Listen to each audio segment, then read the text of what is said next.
we've got breaking news on Jalen Green skipping college to go to the NBA G League.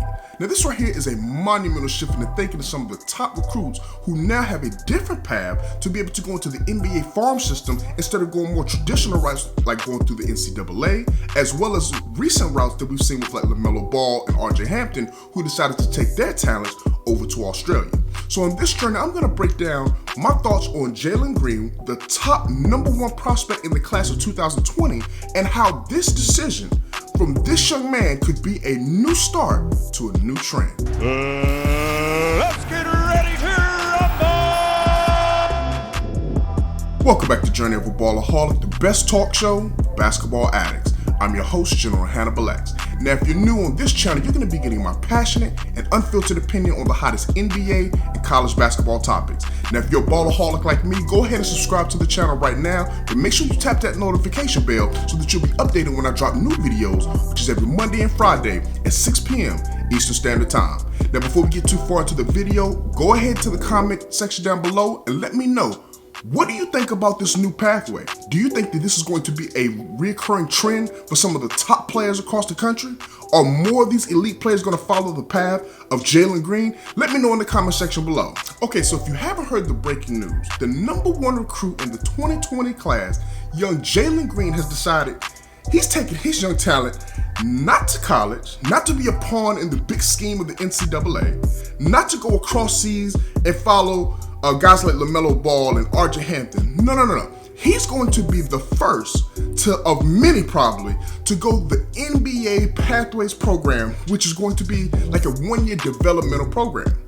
Now, I gotta commend the NBA for this because what they had in place, it just was not acceptable. It wasn't competitive enough. The NBA was paying players $125,000 and basically putting them on a G League team.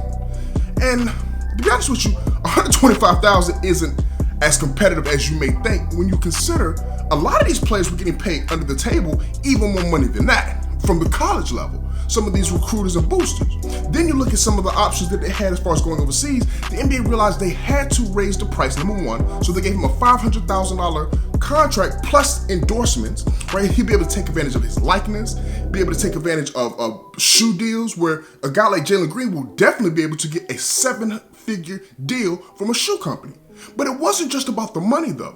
It's also from an aspect of the way that the G League had their system set up. A lot of these young players were being placed on these G League teams in cities all across the country, and the parents just really didn't, it felt like the kids were kind of getting lost in the shuffle, right? And so what you have is now, they've decided to create this Pathways program where a head coach, Sam Mitchell, is a leading candidate to be the coach of this team, and they'll be playing and training with other players that are from the G League. However, they're not going to be playing them in regular G League games. So it's almost going to be like exhibition style, but it'll give them the opportunity to go into full-time production as far as an NBA player. They're not in class being a student athlete, part-time player, part-time student. They get to go full-time right away and their pockets are taken care of. I gotta commend the NBA for this and just how revolutionary this is. I mean, listen, the NCAA has taken a big hit on this. It's not just the one name or the one player in Jalen Green. There's many players that will continue to go to the NCAA.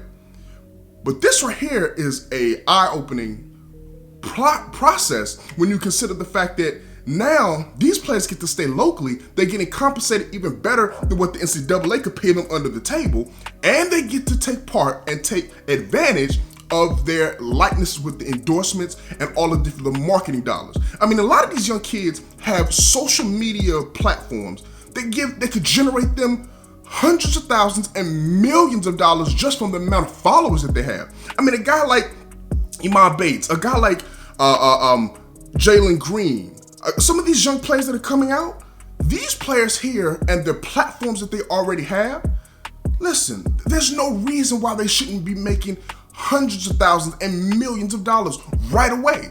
And so now this is going to give them that opportunity to do it. But also what I truly love, is that a guy like Sam Mitchell, who's played and coached in the NBA before and understands the ins and outs from a business standpoint, understands the ins and outs from a training and a preparedness standpoint is going to be able to mentor these young kids, be able to teach them the ins and outs of the game to get them one step closer to accomplishing their dreams. That's what we want.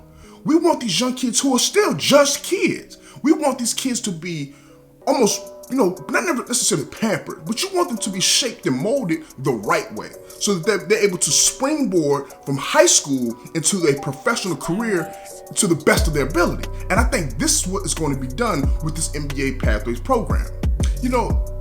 I think we have to truly just identify the changing of the guard here, right? And it's not just from a institutional standpoint, but also look at how he introduced this and announced this to the world. Go ahead, Jalen. So, everybody wants to know. They're tuned in. What are you going to do? Well, at the end of the day, it's been a crazy, exciting journey for me and my family. A lot of opportunities have came, but, the ultimate end goal is to get to the NBA. And so, with that being said, I decided to partner with the NBA G League's new team for elite players. On social media, talking to a reporter, Chris Haynes, who does an excellent job, and being able to take control of his narrative, take control over his announcement, his decision to the world, and doing it in a way that best fit him. I got to commend that, And also, for those who don't know, Jalen Green is the leader of the Unicorn Fan, right? And these guys are all about being and thinking outside of the box, not being positioned, but being positionless, right? And kind of just being different. So, guys like Vernon Carey, guys like James Wiseman, Zion, these guys here, they understand that they're different. They understand that they are elite of the elites, and they feel that they should be different. They are these unicorns that is going to come into the NBA, come into the next levels, and going to change and help to change the game. This kid right here, Jalen Green, is an absolute monster. The wingspan, the bounce, the handle, the jump shot, he literally has that full package as far as the offensive repertoire. So you got to give credit to him. But I think, like I said, this is just the beginning of this. A guy like, for instance, Isaiah Todd, from who had committed to Michigan, but is now recently decommitted, and the talks are he's potentially going to follow the path of a Jalen Green and join the NBA G League Pathways program. This is going to be a trend, I think, every year. You're still going to have people going to college. Everybody will not be able to take part in this program. But every single year, you're going to see 2 or 3, maybe even more, 5 or 10. The numbers will continue to rise as it gains some traction. And for Jalen Green to truly be that unicorn and to step out there and to be the leader of this, I gotta commend that kid, man. I gotta commend that kid and his parents, his family, all those who are around him that are isolating him and truly promoting the self-reliance that he has and the confidence that he has to do what he needs to do and change the trajectory of his career. Listen, for instance, a guy like Cole Anthony, right? Who last year coming out of high school, coming into college, everyone knew who he was. Everyone knew how talented he was going to be. He goes to a prestigious university like the University of North Carolina, playing under the great Roy Williams. And to be honest with you, after his first season, his stock in the NBA dropped. So he potentially lost millions of dollars, not only just from a full season of not getting paid professionally, but also just from his stock dropping. And some will argue this. Some will say Jalen Green is bypassing the ability to get coached and get developed by some of the best in the game. And I get that. I understand that. And I think, like I said, his decision, as he told Chris Haynes, was that he would have gone to Memphis University had he not decided to go to the NBA G League. But honestly, I don't think the coaching, the development that he was going to get in Memphis is any better and or that much better than what he'll get with the NBA G League, number one. But I don't think it's necessarily about that. It's also about allowing these scouts, right? Because some of these scouts don't want to have to go across seas to the China League, to the Australia League. They don't want to have to go over there and don't have the ability to consistently see you as much if you are across seas. Whether now they could be right here in America, be it it's a bus ride, a plane ride, a car ride away, to be able to see you and see you consistently, right? And so now you present yourself to be able to be more attainable. Your also ability to get paid and secure that bag, but your draft stock, your draft stock, I'm going to assume this young man who's going to be one of the top picks in the 2021 draft, his draft stock's not going to go down by going this route. Once again, he's going to be playing against some G League players. He's going to be playing against some guys who are young men in their primes who are competing for what could potentially be their last shot at an NBA roster spot.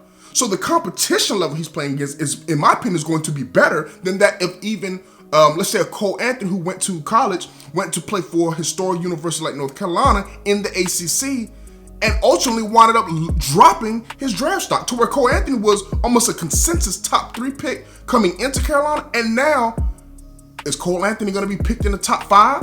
I doubt it. Is he going to be picked in the top 10? Possibly. What about the lottery at all? I think he's still a lottery pick, but Cole Anthony's stock has definitely dropped. And as you drop from the top 3 to 5 to 10, you're losing millions of dollars just in that aspect. So I'm not going to criticize Cole Anthony for his decision. He did what he felt was best for him. I'm not going to criticize RJ Hampton or LaMelo Ball for their decisions. They did what was best for them. And I also have to commend and definitely not criticize Jalen Green for his decision. To each his own. But what do you think? What do you think about the path that Jalen Green has decided to take in comparison to someone like a Cole Anthony or LaMelo Ball? Which path do you think is best, and what do you think about this G League Pathways program and the amount of money that they're paying, the opportunities that they're going to give them? Go down to the comment section below and let me know. Listen, make sure you take a look at this video I got right here for you. Also, make sure you subscribe to this channel, share this video, let's get this message out. We gotta support these young men and their ability to want to secure that bag. Until next time, peace.